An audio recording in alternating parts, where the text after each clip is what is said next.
Vol- Voltamos, gente. Vê se agora tá melhor, vê se vocês estão me ouvindo. Eu voltei. Vê se tá melhor.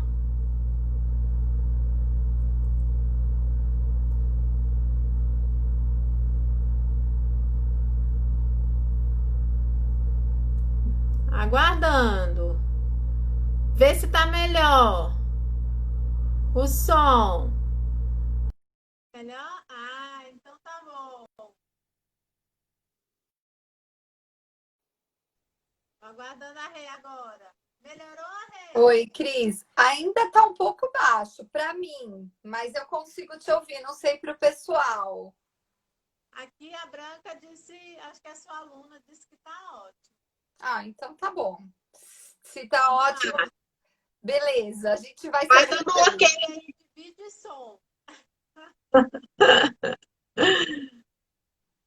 Ai, voltou a ficar baixo, gente? Oh, meu Deus, eu vou tentar ver se agora vai aumentando. Não sei por quê, mas vamos lá. Muito obrigada por ter aceito o convite novamente, da gente estar aqui Obrigada. juntas novamente. Eu te convidei, agora voltou a voz, ó, então tá bom. Então tá ótimo. Te convidei que eu acho que é um assunto que tem ficado muito em evidência hoje, né? Principalmente com as aulas remotas. Então, eu acho que eu tinha acabado de ler o seu livro, e aí eu achei muito pertinente da gente estar falando. Eu achei uma fala muito boa, uma escrita muito didática, né? E aí foi quando eu fiz aí o convite para você, para a gente estar conversando um pouquinho. Né? A Tati da Bahia, maravilhosa, está sempre aqui com a gente lá do nosso grupo, Psicomotricidade Nacional. Né? Nacional. Tô de visual novo, Tati, com esse calorão por aqui, cortei o cabelo. Ah, eu já até prendi, porque não tá dando também. Muito quente, né? E aí, eu queria muito falar sobre metodologias ativas e principalmente sobre o ensino híbrido, né? Então, eu queria que você começasse a falar para a gente, bem igual assim, aqui um pouquinho, o que é essa educação 5.0, né? O que traz para a gente aí esse olhar novo? Então, que você explicasse um pouquinho para a gente sobre esses fatores de aprendizagem, né, dessa educação 5.0, as metas que favorecem essa educação. Então, fala e conta um pouquinho pra gente, Rê. Primeiro, né, muito obrigada, Cris, pelo convite. É um prazer estar aqui de novo, né? E fazer parte desse grupo tão lindo que é o de Psicomotricidade Nacional, que a gente tem tantas trocas de saberes.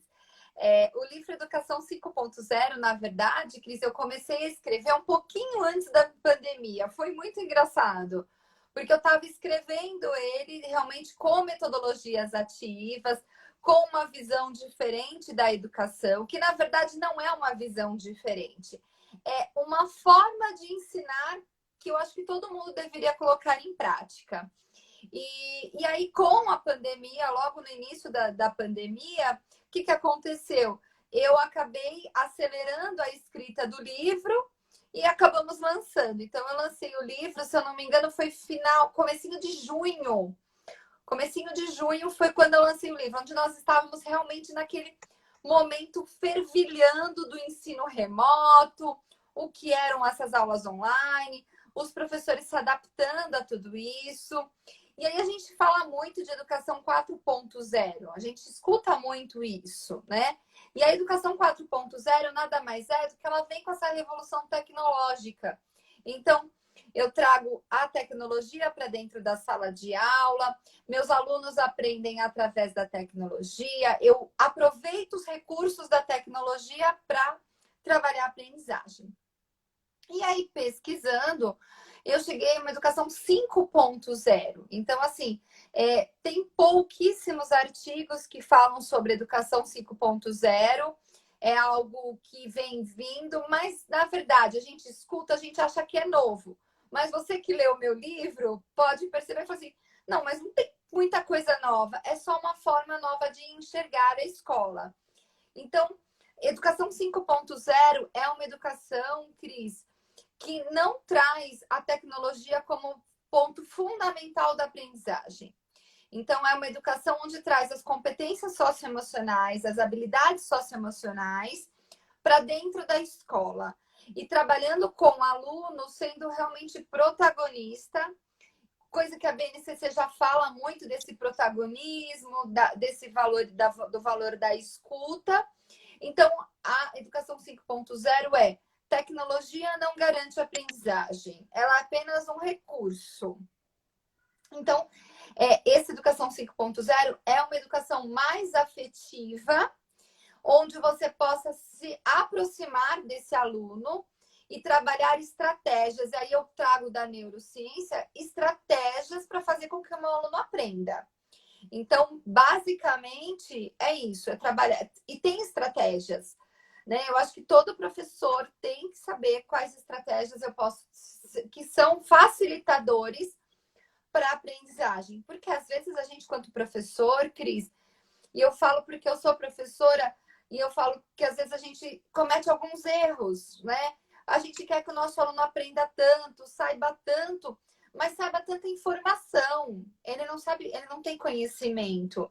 Então a gente acha que, quanto professor, quanto mais informação eu passar para o aluno, mais eu vou garantir uma aprendizagem. E não é verdade isso.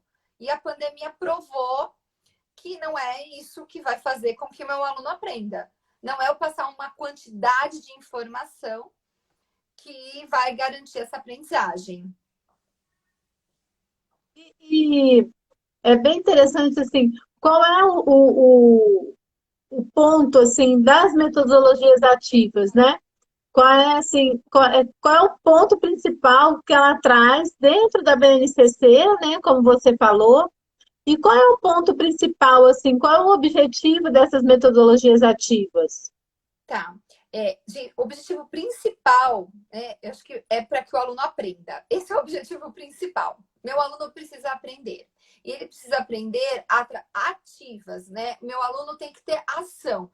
Então, a palavra metodologias ativas, ela vem de uma atividade. Então, meu aluno tem que ter ação. Se meu aluno não participa da aula, se ele é apenas um ouvinte, a aprendizagem ela é muito pequena, quase que zero. Eu não sei se vocês já ouviram falar da taxonomia de Bloom, onde ele é, né, um grande pesquisador e ele mostra, e aí a gente inverte a pirâmide. O que a gente faz dentro dessa pirâmide? A gente trabalha mais com conceitos e na prova o aluno tem que devolver esses conceitos, entre aspas, né? É uma devolução de Aham. conceitos. E dentro das metodologias ativas, não, o aluno ele é protagonista, ele participa. Dá muito mais trabalho para o professor? Cris, dá. Muito mais, muito mais. Porque você tem que buscar estratégias para que aquele aluno aprenda, estratégias para você trabalhar com as crianças em grupo, estratégias para trabalhar com aula invertida, porque metodologias ativas envolve aula invertida. No meu livro, eu aponto duas metodologias que eu acho que são fundamentais para a aprendizagem, que é o TBL e o PBL, né? Que é a E, aprendizagem através de equipes e a aprendizagem através de problemas. Então, de resolução de problemas. Eu tenho meu livro da Aurora Boreal, esse daqui, que eu lancei, ele partiu de uma aula invertida. Né? A aham. ideia que surgiu foi de uma aula invertida que eu fiz com os alunos, né, dentro da sala de aula, e aí a gente se tornou muito pesquisador, eu e a turma, nós nos fomos aprofundando em cima do projeto, então parte de um pontinho, né, um fiozinho que aparece, e a gente inverte a aula. Então, o professor precisa, dentro das metodologias ativas, linkar essas estratégias para que as crianças realmente possam aprender. E tem estratégias. eu li até, né, das minhas leituras, eles fazem falando qual é o papel do professor e qual é o papel do aluno dentro desse processo, né? Então, eles falam que, na verdade, o protagonista são os dois, né? Os dois são protagonistas, né? Não existe um ou outro. Existe o desenvolvimento de uma autonomia, onde o aluno ele vai aprender a aprender, né? E o professor passa a ser o arquiteto cognitivo. Eu achei muito legal, né?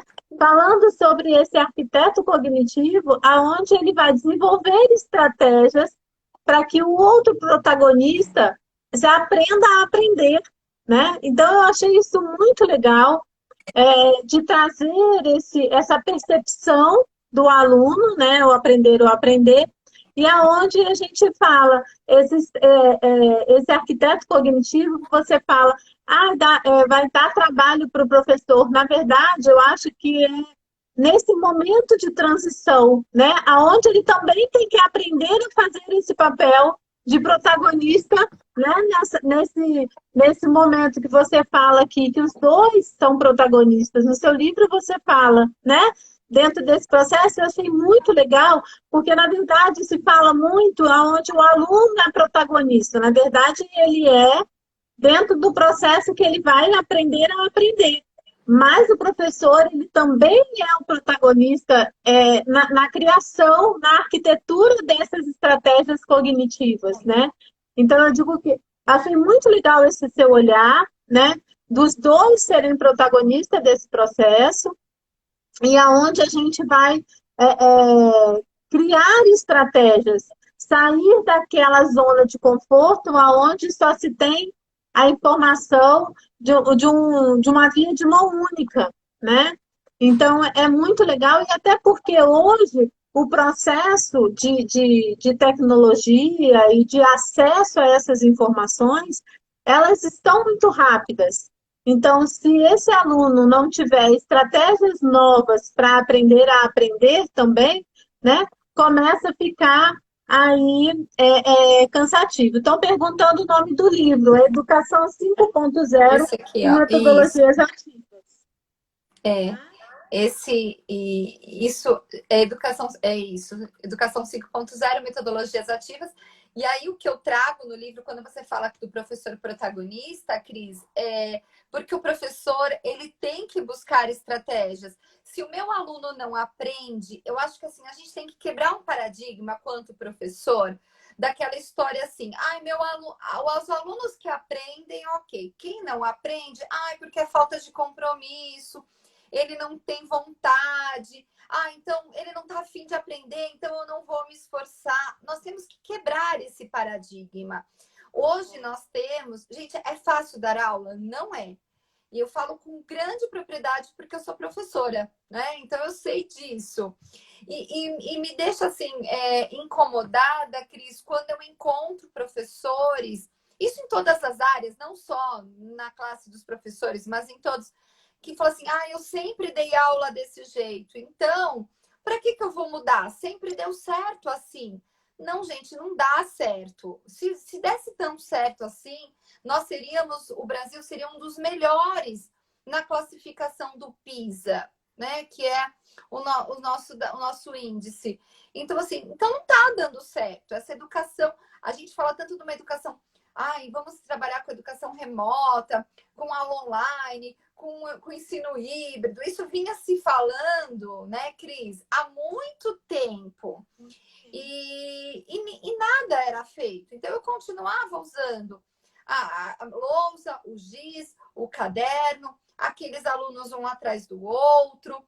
E a gente percebe que hoje as crianças são muito mais protagonistas, porque na tela mudou-se, porque o aluno agora ele tem voz. Então, quando você está dando aula online, gente, em qualquer plataforma, a figura do professor sai de cena e entra do aluno. Então, olha que interessante que o aluno agora, ele tem voz. Ou seja, todo mundo fecha o microfone porque a Cris vai falar. Todo mundo vai ouvir. Se eles estão ouvindo, né? Acreditamos que sim. Mas eu estou dando voz para aquele aluno. E o que eu percebi, Cris, que muitas crianças que não tinham voz dentro da sala de aula presencial, com medo de ser ridicularizada, que os amigos dessem risada, abriram as suas vozes, né? Falaram agora. Por quê? Porque a tela, ela traz esse conforto, entre aspas, e a gente precisa até tomar alguns cuidados quando eu falo da tecnologia, porque com a tela, dentro de um WhatsApp, dentro de um Facebook, dentro de uma coisa, eu posso falar o que eu quiser, né? E a gente tem essa, falar, então eu vou falar tudo o que eu quero, eu vou falar o que eu estou pensando.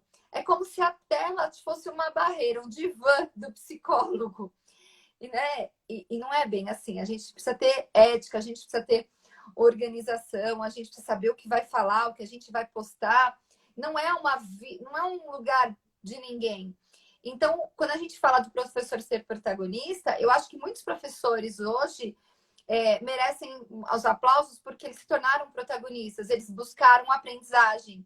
Então, assim, eu preciso dar aula. Ok, eu preciso dar aula online. Eu não sei mexer em plataforma, eu não sei gravar vídeo, né? E eu vou buscar isso.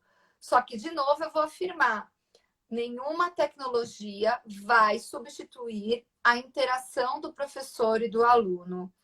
A metodologia ativa é essa interação e não é a interatividade. Senão eu começo a dar aula tradicional do mesmo jeito. Eu só mudei o recurso. Saí da lousa e do giz e entrei para a tela do computador.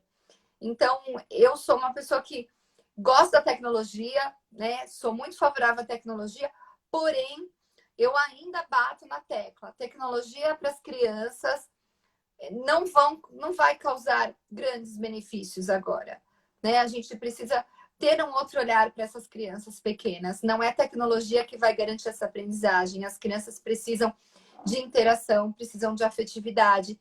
E a gente só aprende, quando eu falo de educação 5.0, através da afetividade. Eu sempre faço a pergunta, se a gente lembra de algum professor que ensinou álgebra, que ensinou angiospermas, né, lá em biologia, que ensinou a coluna vertebral do peixe. Eu não lembro disso, eu não lembro nem do professor explicando, mas eu lembro daquele professor que me acolheu, aquele professor que falou: Renata, senta aqui que eu vou te explicar o conteúdo. Eu não lembro do conteúdo, mas eu lembro dele falando: vem cá, fica comigo 5 minutinhos depois que eu vou te explicar o que você não está entendendo. Essa é a nova metodologia, né? E outra coisa, a gente precisa muito fazer mais perguntas para as crianças e dar menos respostas. A gente, professor, dá muita resposta para o aluno. Ele pergunta, você dá resposta. Ele pergunta, você dá resposta. Eu sempre faço para os meus alunos. Ele pergunta e eu falo para ele: vamos ler de novo a pergunta? Fala para mim o que você entendeu. Tenta de novo, vamos olhar de novo, presta atenção. Então, quando a gente faz muito mais perguntas, a gente se torna um professor protagonista, porque você está aprendendo junto com o aluno. Eu falo muito. E é isso mesmo, fazer pensar, né? O fazer pensar, né? Essa relação mesmo do aluno e do professor fazer pensar. Então, eu acho que essas estratégias que trazem da metodologia ativa, né, é que as pessoas precisam fazer essa leitura, não achar que essas metodologias são apenas tecnologias, né? Que está se fazendo essa leitura aonde se tem metodologias ativas, né, como sinônimo de tecnologia. Na verdade, a tecnologia é uma das estratégias, né? É uma das estratégias. Então, eu acho que esse olhar para essa metodologia ativa, ela precisa exatamente, né? Então, por isso que eu digo que dentro desse livro eu vi que há um viés desse processo, não olhar só metodologias ativas como sinônimo de tecnologia, né? Então, tem esse olhar que precisa ser feito. E uma das coisas que eu acho que também está se fazendo uma confusão, Renata, é a questão do ensino híbrido com as aulas remotas, né? Então, agora, por exemplo, está acontecendo o ensino híbrido, né? Aulas presenciais e aulas online, né? Então havendo uma confusão em aulas ao vivo, que alguns chamam, aulas síncronas com estudo híbrido, né? Então, para mostrar para a gente qual é essa diferença. Existe uma diferença, a gente precisa tomar cuidado, né? Porque assim, o ensino híbrido nada mais é do que todas essas estratégias de metodologias ativas, de aula invertida, de mapa conceitual, tudo isso. Então, essas aulas online que nós estamos tendo são aulas remotas. E também não é uma educação à distância, porque uma educação à distância eu falo que a gente entrou num caráter emergencial. Então, as escolas foram se adaptando a cada dia, a cada passo, o que dava certo, o que dava errado. Uma educação à distância, um ensino à distância e um ensino híbrido, ele vai muito além de uma aula remota. Então, eu estar na sala de aula, meus alunos em casa, é uma aula remota. O ensino híbrido é onde eu tenho devolutiva desse aluno, onde ele é um pesquisador na casa dele. Então, é quando eu coloco para ele um determinado assunto e ele vai pesquisar isso fora. Da hora que ele pesquisou isso, Cris, ele traz para a sala de aula, seja presencial, seja remoto, seja no ensino, qualquer ensino tradicional ou online, aí sim eu tenho o ciclo da aprendizagem. Como eu sempre coloco no livro. Esse ciclo da aprendizagem é que vai fazer o ensino híbrido. Porque a gente acha que ensino híbrido é o remoto. E não é. Né? Então, quando eu falo dos alunos, né? Porque tem uma diferença trabalhar aprendizagem em equipes e aprendizagem através de resolução de problemas, que é o TBL e o PBL. Eu posso começar o assunto em sala de aula e mandar isso para casa e eles darem continuidade à pesquisa, quanto eu posso simplesmente dar um assunto e eles um problema para ser resolvido e eles fazerem essa pesquisa e trazer para a sala de aula. Então, o ensino híbrido, ele é muito mais movimento. Ele é movimento. Eu falo que ele é um movimento, né, rotativo. Então, é casa. Então, o que a gente quer quanto professor? Qual é o nosso objetivo? Qual é o nosso sonho de consumo? Que você ensine o seu aluno hoje um determinado assunto, né? Vou falar aqui, por exemplo, a Aurora Boreal, que foi o projeto de metodologias ativas que eu fiz. Eu falo de Aurora Boreal, quando meu aluno sai da sala e ele vai para casa e ele pesquisa sobre aquele assunto, a minha aula saiu daqueles 50 minutos, é ali que eu tenho ensino híbrido. E que ele retorna para a sala de aula dizendo: professora, você não sabe a informação que eu encontrei. Sabe aquilo que você falou? Não, eu encontrei muito mais do que você falou. Então, e muitas vezes você, quanto professor, fala: nossa, mas é verdade, eu não estava sabendo disso. E aí um outro vem: não, professora, mas eu pesquisei sobre isso. E aí você junta todo esse conhecimento e reconstrói e vai costurando um novo conhecimento. Então, o ensino híbrido, ele é movimento. Ele não é uma coisa que eu aprendo na escola e vamos aprender. Não é. Isso é ensino remoto. Eu dou aula aqui, vocês em casa e acabou. Agora, quando eu tenho um movimento, aí sim que é ensino híbrido. Eu vejo muita gente chamando, né? Essa metade da turma presencial, essa metade da turma online, né? Está acontecendo o ensino híbrido, né? Então, até às vezes para o próprio professor, ele fica confuso, ele acha que está acontecendo um ensino híbrido, né? E que, na verdade, não é isso. O ensino híbrido é exatamente isso que você falou, é um movimento dentro de um processo, de um ciclo ali de aprendizagem, aonde se faz movimentos diferentes para chegarem a um processo de aprendizagem, né? Dentro desse processo de aprendizagem. Eu falo que a gente está dando aula para nós, né? Alunos do século XXI, professor do século XX, numa escola do século XIX ainda. Porque a gente precisa realmente ter todo esse movimento. E aí, eu acho que a grande O grande segredo é fazer com que o aluno saia da sua aula e leve esse conhecimento para uma aprendizagem. Então, e que ele transforme tudo aquilo. Porque a gente tem, no meu livro eu mostro, eu até separei aqui a curva do esquecimento. Eu não sei se você... você leu meu livro, né? Que é a curva do esquecimento. Então, quanto tempo a gente demora para esquecer uma informação? Ela é muito rápida na nossa memória. Ela mesma é. Eu não sei se eu consigo virar o meu celular. Não sei se vocês conseguem ver. Isso, deixa eu ver se eu consigo virar o meu celular. Olha, esse mesmo, Cris. Então, não sei se vocês conseguem ver aqui, né? Tá no meu livro. Então, a curva do esquecimento, né? É um alemão, Gauss, né? Aqueles nomes alemães que a gente tem. E ele fez um estudo, isso em 1820, 1825, mais ou menos. Ou seja, começa-se no finalzinho do século XIX, já fazendo esse levantamento. Então, quanto tempo eu demoro? Então, o professor está dando a aula, ou seja, 10 minutos depois, olha só o que eu lembro, só 70% do que como foi a minha aula. Então, o que acontece? Essa curva mostra, e aqui eu tenho uma outra, que mostra o tempo de que o aluno retém um conhecimento. Então, a gente vê aqui que quando você está explicando o seu conteúdo, o aluno, ele acha que sabe. Eu saí da aula, sei tudo. Eles têm essa noção, né? Eu saí da aula, já sei tudo, eu entendi tudo. Aí, quando chega em casa, fala, nossa, mas quando o professor estava explicando, eu entendi. E agora eu não entendo mais. Por quê? Porque a gente percebe que 1 hora depois, ficou só 44%. Então, ou seja, depois de 1 mês, só 21% ficou na cabeça do aluno.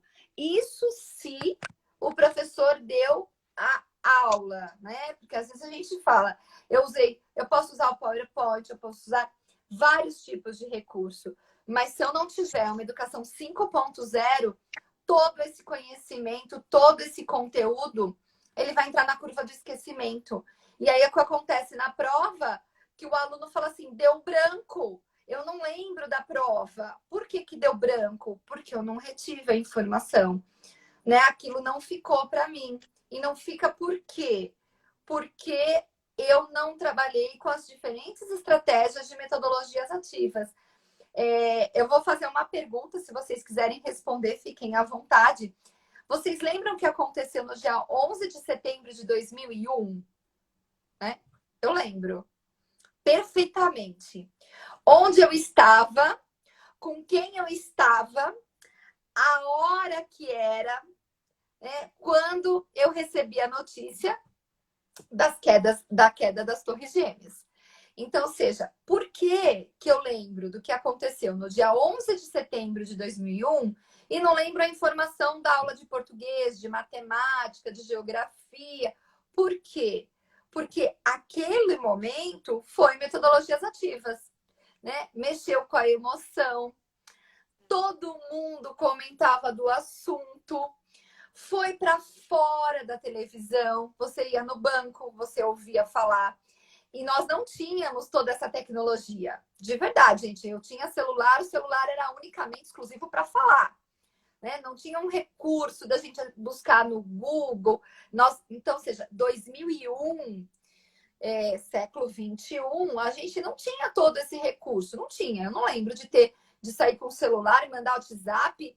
Não existia isso. Porém, aquela informação foi tão propagada porque Essas formas, né?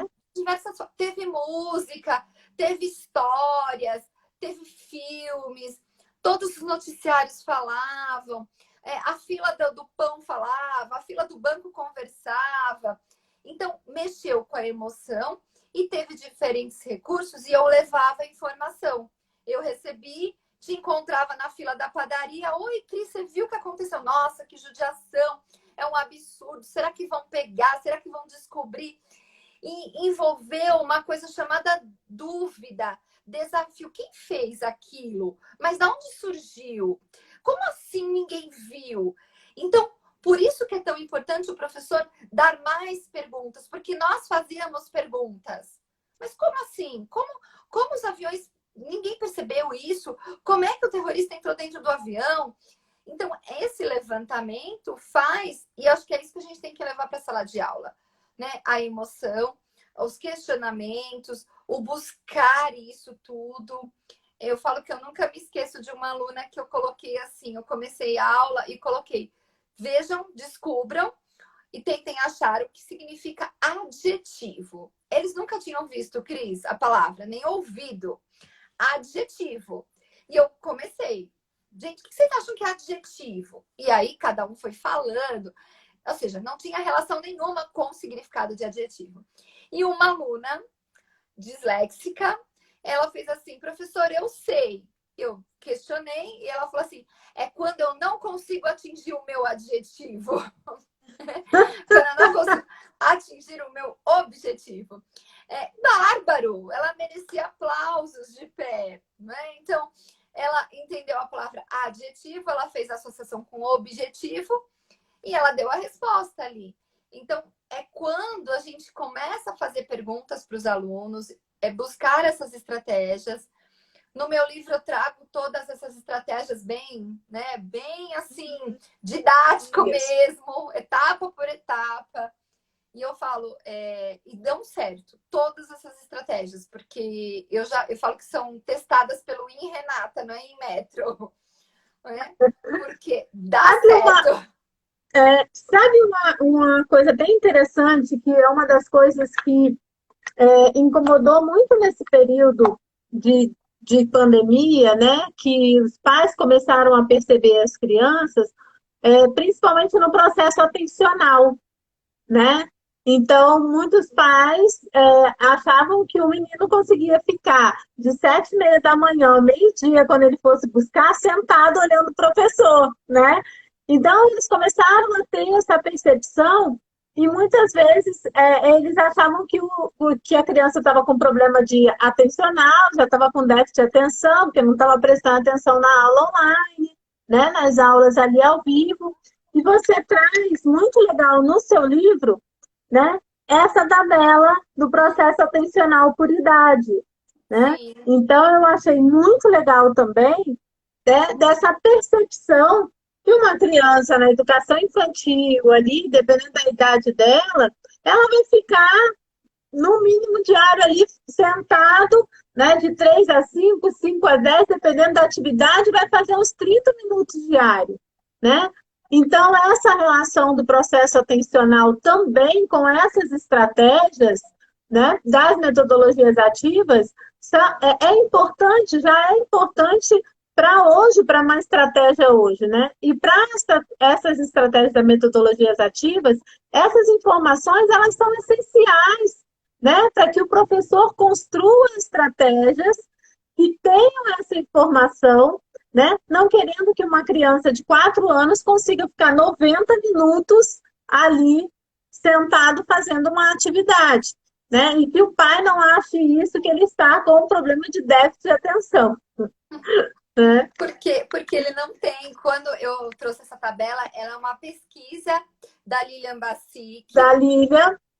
Que eu acho ela incrível. E aí eu sempre busquei, porque assim, a questão da neuro tem trazido muito, Cris, os problemas que o ensino remoto e o uso excessivo da tecnologia tem causado no nosso cérebro. Então, tem artigos novos, recentes, novos, gente, assim, de julho agora de 2020, né? Os prejuízos que o excesso de exposição à tela tem causado nas nossas crianças. E de verdade, né, Cris? A gente pode ir no cinema e assistir um filme. Se ele é um filme de 2 horas, nós não aguentamos. Por mais tecnologia de Hollywood que tenha, de música, de ação, 3D, parece que as borboletas chegam para nós. A gente chega uma hora que a gente já tá cansado do filme. Fala, nossa, mas falta muito para acabar o filme. Como é que a gente quer que as nossas crianças fiquem 4 horas assistindo a nossa aula, que nós não temos os recursos de Hollywood para segurar a atenção dela? ela está em casa com todos os distratores possíveis e imaginários, né? A cama gostosa, né? A mãe trazendo suquinho, o cachorro latindo, né? A fome que eu preciso ir ao banheiro. Imagina, não vai, não vai, não tem como. Se já na sala de aula, no ensino presencial, nós já temos dificuldades de manter o foco atencional das crianças, porque, de verdade, o professor que consegue manter uma criança de 4 anos sentada durante 4 horas no presencial, me explica como faz. Porque tem que me explicar, porque eu não consigo, não dá. Não dá para as crianças ficarem 4 horas. No presencial, elas não ficam. Elas levantam, elas pegam o lápis do colega, elas vão para o lanche, vem o professor de educação física, elas levantam, pede para ir no banheiro, cai estojo, recolhe estojo, um briga com o outro, um derruba a cadeirinha. E é assim, e isso é bom e faz parte. Eu não acho que isso é errado, ao contrário, isso é saudável demais.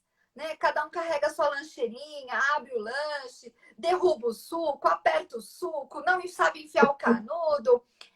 É isso, é aprendizagem. Então, assim, um professor de educação infantil. Eu fui professora de educação infantil, coordeno a escola de educação infantil. Eu falo, um professor de educação infantil que consegue manter no presencial uma criança de 4 anos, 4 horas sentadas, me ensina a receita, porque não tem como. Agora a gente quer que eles fiquem 4 horas online, piorou, né? Muito mais. As crianças choram, estão cansadas.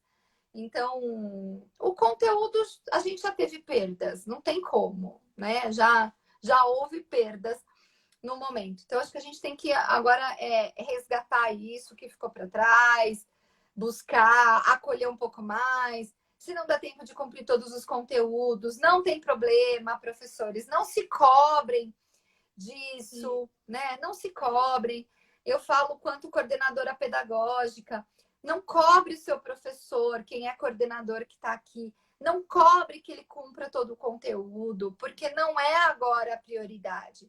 Eu preciso, o menos é mais, né? Que a gente precisa fazer outras coisas agora. Até porque agora, né?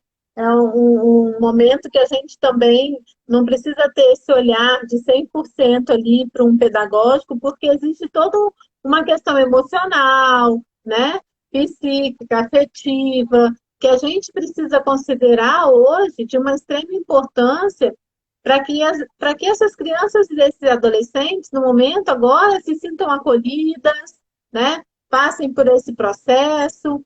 Então, esse processo atencional aqui no livro eu achei muito legal, né? Para esse olhar, até para que os professores que vão agora, com o olhar, construir essas metodologias ativas, saibam que estratégias precisam ter para cada faixa etária no seu processo atencional, né? No seu momento cognitivo ali dentro do desenvolvimento. Então, isso é muito importante, né? Porque às vezes a gente cria uma estratégia mega power, né? E não condiz com aquele processo daquela criança, né? Não condiz com aquele momento ali de desenvolvimento neural, cognitivo daquela idade, né?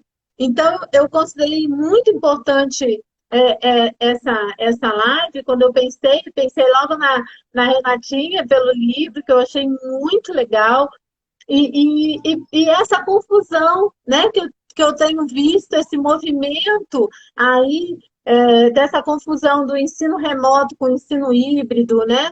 Essa questão das metodologias ativas, que muitos estão pensando que, claro que tem algumas estratégias que estão sendo colocadas nas aulas remotas, que são metodologias ativas, né? Sim, Que sim. tem aí um processo da metodologia ativa, mas que isso é uma metodologia ativa. Não, é muito mais do que isso. Você coloca no seu livro também sobre a gamificação, né?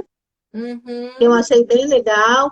Então, tem sobre a resolução de problemas, a sala invertida, a estratégia com os pares, que eu acho também muito legal, né? Então, é esse olhar que a gente precisa ter cuidadoso sobre o que é metodologias ativas, né? Não é sinônimo de tecnologia e ensino híbrido não é sinônimo de aulas remotas, né? Outra coisa que eu li também sobre estudos do meio, né? Que a gente sempre tinha e tem Uhum. hoje, mas muito mais coisa que é sobre as visitas técnicas, né? Que se vai a um lugar. Então, mas um olhar diferente para esse estudo do meio, como metodologia ativa, também achei muito interessante, muito legal. E aí eu queria deixar um pouquinho essa, essa reflexão sobre o que é metodologias ativas, né? E aí, baseado no seu livro, eu falei assim, vou ver, foi difícil arrumar a agenda da Renatinha, mas a gente conseguiu. A agenda ultimamente cristal lotada, graças a Deus, né? Eu vou tentando encaixar ali no dia a dia, mas assim, te agradeço demais, Cris, pela oportunidade, né? Pelo convite de participar disso. Fico muito feliz que tenha gostado do livro, que você tenha lido. E olha, gente, a Cris leu meu livro inteiro, hein? Porque ela sabe todos os detalhes do livro. Eu sei. Isso, leu mesmo, de verdade. E é isso, o professor ele não pode se frustrar, porque às vezes ele quer fazer tanta coisa, e aí às vezes ele fala assim, poxa, não deu nada certo, ele se frustra. Mas ele se frustra porque assim, não é a quantidade de coisas que a gente faz, são pequenas coisas com qualidade, com aquele ponto. A gente tem que ir no ponto, né? Trabalho em grupo. Eu escuto muitos professores de Fundamental 2, eles reclamam muito comigo, que eles falam, eu não vou, porque eu vivo falando para os meus professores quanto coordenadora, trabalhem em grupo com as crianças, movimentem as cadeiras. Não dá certo para trabalho em grupo, porque eles ficam batendo papo e eles não produzem. Um faz, o resto fica encostado. Gente, mas é porque você não trabalha as estratégias do trabalho em grupo. Porque se o professor fizesse as estratégias do trabalho em grupo, quando você fala do trabalho, os trabalhos com pares, dá muito certo. E eu aprendo com o outro muito mais do que como ouvinte. Então, as metodologias ativas, elas estão aí e estão para chacoalhar o professor e falar assim, a gente vai voltar para o presencial e nós não podemos voltar do mesmo jeito que nós saímos. Porque se a gente voltar do mesmo jeito que nós saímos, quero uma coordenadora dessa, Tati, colocando. Olha, Tati, eu falo assim, eu amo meus professores, porque eu falo, eu aprendo demais com eles. Amo na coordenação. E eu sempre falo para os professores, gente, saiam, né? Vamos para o lúdico, vamos fazer uma atividade. Meus professores de oitavo, nono ano, vamos andar pelo quarteirão. Agora não dá mais, né? Na pandemia. Vamos andar pelo quarteirão para poder buscar substantivos, orações coordenadas, aditivas, orações subordinadas. Então, assim, é essa prática, eu aprendo com a vivência. Eu sempre coloco aqui, eu tenho uma professora de ciências que ela sempre trabalhava muito com. A gente não tinha um espaço de laboratório e para trabalhar com os animais, uma vez eu falei para ela, vamos abrir o peixe. Cris do céu, a escola ficou um cheiro insuportável. Mas as crianças jamais esqueceram deste momento. Então, aprender, né? Então, eu aprendo muito mais abrindo o peixe e descobrindo o que tem dentro do peixe. E quando as crianças descobriram que um peixinho lá, né, fêmea estava grávida porque tinha os ovinhos ali dentro, foi um furdunço dentro da escola. Todo mundo queria ver os ovos. Então, isso é aprendizagem, isso é metodologias ativas. Eu tenho que sair, gente, né, desse ensino tradicional. Não dá mais para Isso isso. tem significado, né? Isso É, tem. e não é Isso tem deixar de dar significado. conteúdo, Cris, porque as pessoas confundem isso. Ai, porque eu tenho que deixar de dar conteúdo. Não! Tem que ter o conteúdo. Eu sou favorável ao conteúdo. O que a gente tem que mudar são as estratégias para aplicar este conteúdo. Então, o conteúdo tem que existir sim, Só que eu tenho que mudar a forma como trabalhar. Na verdade, isso sempre se plantou, né? Só que agora veio em forma aí da BNCC, veio em forma aí desse processo, para poder se mostrar que é possível isso ser uma rotina, né? Não ser uma coisa esporádica, mas ser uma rotina. É uma construção, né? A gente sabe que não vai ser de um dia para o outro, é uma construção. Todos nós estamos aprendendo, eu estou lendo muito, né?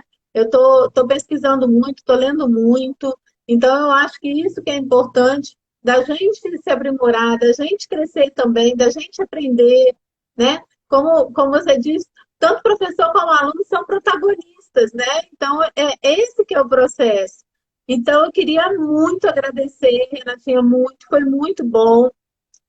Vão, não sei, na editora, lá na Edicom, ó, que é do livro. Então, vão, procurem a Educação 5.0, Renata Aguilar, guia prático para professor. Então, é muito bom. Traz para a gente aí um direcionamento, os olhares que muitas vezes a gente não tem. Essa tabela do processo atencional maravilhoso, essa curva do esquecimento também. Então, muito obrigada aí pelo carinho. Sempre, né, que eu vou lá no WhatsApp, a Renatinha sempre logo responde, a gente vai conversando. São agendas muito doidas, mas a gente sempre arruma um tempinho para conversar. Então, muito obrigada mesmo, muito obrigada a todo mundo que esteve aqui. Teve gente aí, tem gente de Brasília, tem gente da Bahia, tem gente do Rio de Janeiro, tem Tem gente até aí alunas do minhas Brasil da pós, inteiro.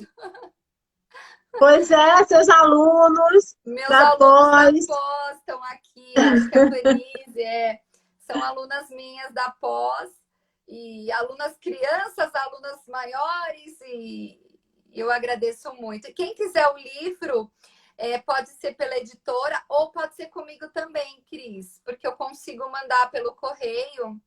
É verdade, o meu vem pelo correio autografado. Aí eu mando autografado.